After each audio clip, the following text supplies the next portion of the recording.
you know, in your local city, man, you got the DJs that you feel like are popping, right? You got the guys that everybody knows. What you got to realize is that there are certain DJs that are affiliated with what's called media base, where when they play your record, the statistics count towards you actually charting. They count towards you actually getting paid for your performance royalties and your mechanical royalties. So in your local city, you might be the man, but nobody has ever heard your record in any of these college towns, Vegas, Montana, Detroit. Nobody knows who you are outside of your market.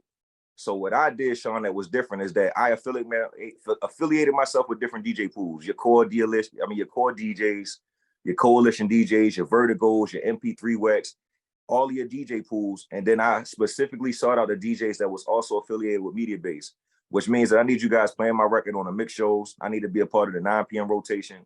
I want the strip club plays. I want the inner club plays. So not only do I want to build, not only do I want to become successful, I want that shit to count. I want these marketing dollars to count towards the statistics. When you go log into Music Connect, when you go log into Nielsen, I want that shit to actually count towards me becoming a Billboard charting artist. I want my Spotify streams to count.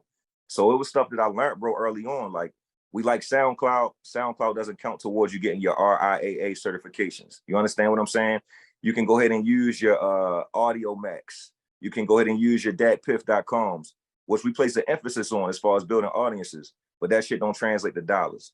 So I started to learn, man, that clout and popularity didn't translate to money. And I was trying to find an equal balance, Sean.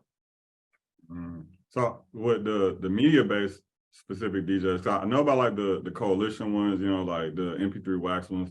Like how are you able to tell which of these DJs are a part of that? Is it just you networking, you talking, and it comes up, or is there like a space where you were able to see like, hey, these are the DJs I need to go rock with to make this plan work the way I needed to? Let me ask you this. Have y'all ever heard of a app called Spinfire? Are y'all familiar with Spinfire at all? No, I'm not. I've heard of it. I don't know what it is. Six years ago, me and Rob, relationships would still exist today, fellas, that was bigger than just being an artist. It was about trying to build an infrastructure. Certain DJs don't even have a clue about media base. So some of them think they the guy, bro, but you playing in the minor leagues. You know, we trying to play in the big leagues. Your biggest artists and your biggest record labels, they have an assortment of media-based DJs. They know exactly who to send a record to not only make a splash as far as your clout, as far as your social media, but also in the industry. Just like you guys know how the Oscars and the Grammy Awards work, not everybody's opinion matters. So this media-based thing, man, is real specific. They also only want to play records of proven artists. So that's why I did Dance With Me, and then I did a Dance With Me remix with T-Pain, because people might not understand that his resume alone is bigger than 90% of artists in the world. He got some of the most Grammys, some of the most features. So yeah, to us, he might not be relevant at that time, but to the industry, Chad Focus and T-Pain remix was the biggest shit they was talking about behind closed doors and important rooms. Conversation that you guys been in the game for a minute. And without me being known, I got more media-based DJs than Interscope Records, Atlantic Records. I could take a record right now with the right budget and go #1. You know, we talk about the budget, right? The budget, what QC say, what, $200,000, $250,000? Yeah. That's because you got to pay the right people at one time to play your record in unison. It got to happen at the right time. If you want to go out here and you're going to do the bots, you can't do the bots to a certain type of level unless you are signed to a major label. So that's where I went wrong at, fellas. I tweaked the system and the algorithm independently, and they got different structures and they got different ways to go ahead and find out when you're gaming the system and you're not a major artist. I can't do what a 50 Cent or a French Montana or a Lil Baby can do. It's only so much that even if I got an unlimited budget, if I do a certain amount of numbers of streams on Spotify, they're going to fucking trigger that. It's going to trigger the fraud detection. Now, if you are a major artist, they'll still detect it, but they're gonna let it go, right? Yeah, they're gonna let it go, Sean. And not only that, you got to realize, me and you know, places like Sony and whatnot, they all got stakes in the Spotify. So if you think about why the system makes sense, if Sony is paying for the bots to get streamed, boom, the artist is blowing up inorganically, organically. Everybody's going to win at the end of the day because you're building up a star. So now they're going to come back to Spotify to find Lil Baby. Sony's made money. Spotify made money. They in bed together. The artist is making their, profile bigger. So if you got Chad Focus and I'm doing the same amount of numbers as Lil Baby and I own all my publishing, all my masters, and I'm recouping my own money, it's no benefit for you. If any independent artists and a couple street dudes with their own bag and their own intel can come and master the system like that, bro, they can't win no more. So my job was to break the industry and to show everybody how you could break it. If you own everything, you do your own marketing, you write the marketing off, you build your profile. Now you got an audience. So we could just use their platforms to build our own audience and monetize it like that. Like a La Russell, you know what I'm saying? Like your Ryan Leslie's, who people don't speak about. One of the most genius things you ever done is came up with a superphone app, connecting directly with your clientele. You think about a Nipsey Hussle. These guys is geniuses, bro. They bigger than just being artists. These guys are pioneers as far as how you can really be an artist independently to another level, bro. Nobody speaks about that as much as they should. Yeah. Are you still running things the exact same way? I put it like this, because what it did, bro, is it helped me kind of like it actually helped me out. It helped me kind of see like where the loopholes were. You guys know how all loopholes work. And so what I say is this: the artists that contact me and that want to work now, I know it's a certain ceiling that they can go through. So I'll give you guys my exact blueprint. I could care less if Spotify knows about it, doesn't know about it. Like, I'm gonna get paid regardless, right? They banned my artist profile, so Chad Focus is no longer on Spotify. But what they can't ban is your metadata, because if they ban your metadata, they got to ban everybody's metadata. There's certain artists that have been able to re-upload their tracks, but they had to change the name because there's different levels of fraud detection that's going to happen. All right. For me personally, I got over 200 records in BMI. The scale you're allowed to do as an independent artist every day is 3,000 streams or below. So if I got 200 records and I'm doing 3,000 streams or below, I can do around 600,000 streams a day. You understand what I'm saying? But I got to do it through an assortment of records. So I'm not allowed to have one record blow up. But I understand how I'm going to get paid every day. So if I can do 600,000 streams a day times 30 days in a month, I know how to do my 18 million streams. I still know how to make my $50,000, $60,000, $70,000. It's by becoming an independent label, which they don't want us to be as young black men. Own all of your artwork, put your guys on your paperwork, build it up together, and become a brand, become a label. So that's how I make my money now, guys, because I understand how to spread the love. Prior to this, Get to the Money was my record, Dance With Me was my record. I was running up the streams 1 million a day, 1 million, 2 million, 3 million.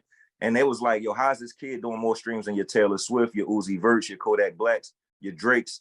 It just wasn't working for them. So that's really how I charted, guys, because I was out here trying to break that shit and let it be known, like, yeah, we figured it out. And it's not for me as far as being an artist, guys. I'm like you guys.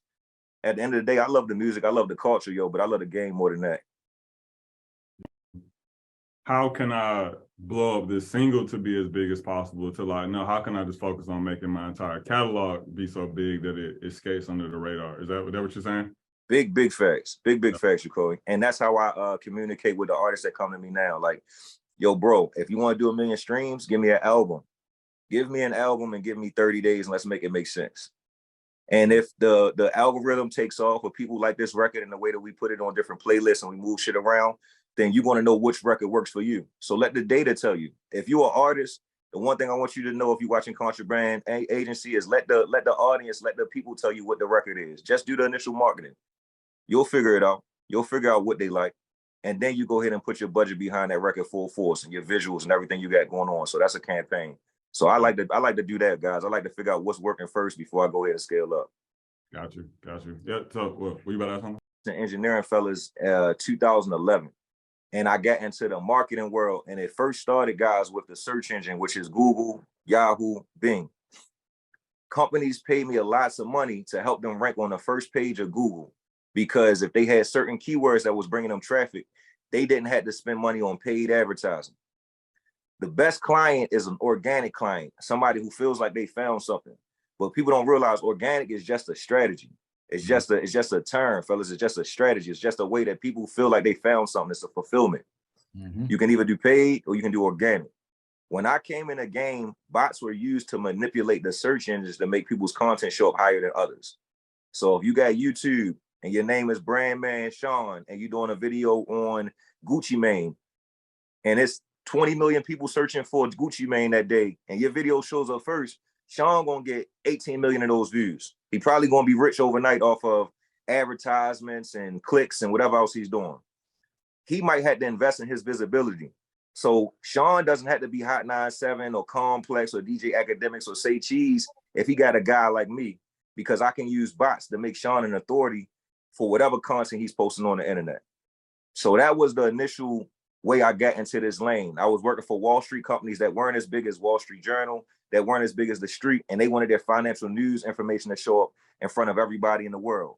So I learned how to tweak the game to help publishers in the financial news space get visibility for big, big projects.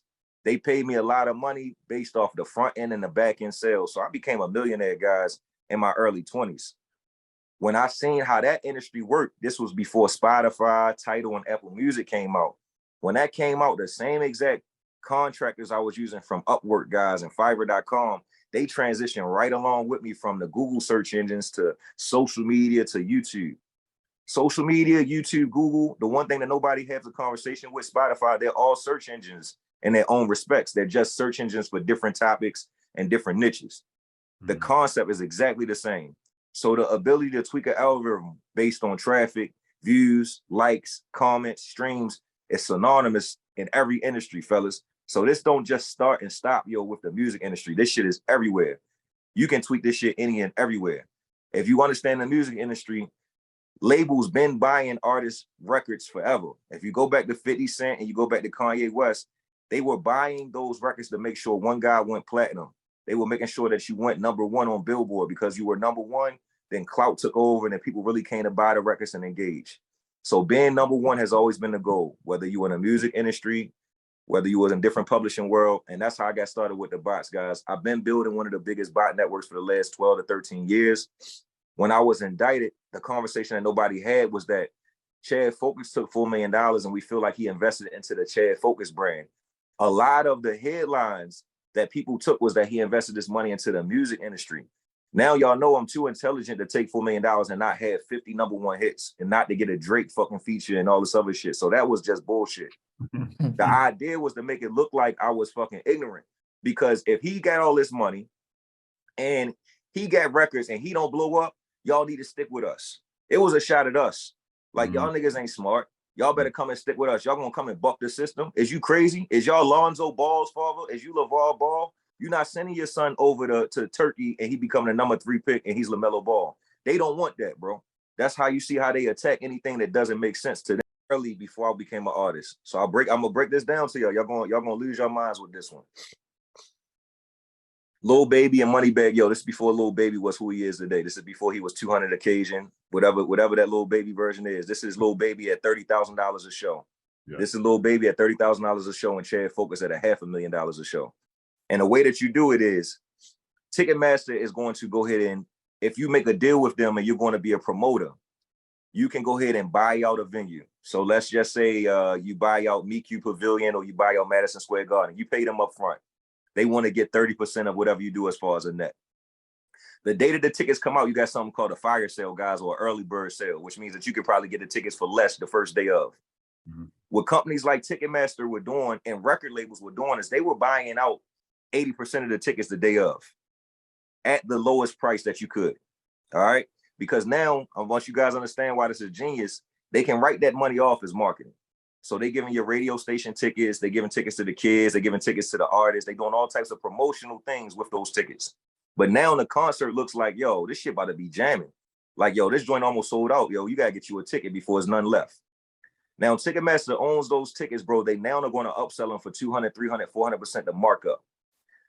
The week before the concert releases, you got 20% of people that actually bought the tickets because it looked like it was sold out and they really want to go to the show. That week, they start to re-release tickets. It starts to look like people was refunding tickets, so you got a spot available. Ticketmaster is just re-releasing their tickets back on the platform. So now if they bought it at $50, you now can buy it at $100, $200, $300, $400. They're going to always break even for life, guys. They will never, ever miss. They know how this game works. By the night of the concert, that Friday night, they're going to release even more tickets, but then they're going to put them on third-party websites, your Eventbrite, your StubHubs, and now they're going to sell them from $50 to $500, thousands of dollars, $2,000. By the day of the concert, they're going to have their own ticket scalpers in the street that work for them. The guys that me and y'all know that we want to go to a basketball game, we want to go to a Drake concert, we call Mike up, and he got the tickets for us. You guys know what I'm talking about. Everybody has a street team, all right?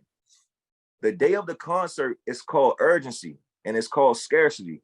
And we are marketers. It's the same thing they do with PlayStation. It's the same thing they do with Jordan. Same thing we do with Yeezy. You buy up the market, you make it unavailable, and then you make it available for people that are desperate enough to pay whatever they want to get their hands on it. There's enough people that have money that will pay any price for a Drake ticket, a Taylor Swift ticket, a Beyonce ticket. And they've been doing this forever, guys. From Metallica, Drake, Jay-Z, Beyonce. The first concert that I did that at, guys, was Jay-Z and Beyonce's On a Run tour.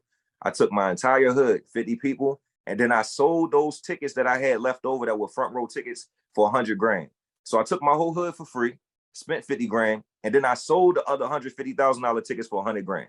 So I was making money, taking my homies back and forth with me, putting them front row. And I started to figure out, like, okay, this is what Ticketmaster and this is what the Live Nation and these guys do. And if you're an artist, you just want to show up and make sure that your concert is sold out. You don't really care about ticket sales. You don't really care about record sales. You just want to do your job. So if y'all look at interviews, right, and they ask these guys, do you care what your first week sales are? What they always say? No, I just want the people to have the music. That's not what the execs are saying. That's not what the marketing guys are saying. No, nigga, we got to break even. We got to triple. So when you got a concert, concerts get canceled by them not being able to do the pre-sales, guys. So those Taylor Swift tickets that y'all seen, I can guarantee you that 75% of those were bought by somebody internally that made that entire craze about the Taylor Swift tickets, that made me and you talk about it. So even with this Drake thing that's happening right now, guys, it's marketing.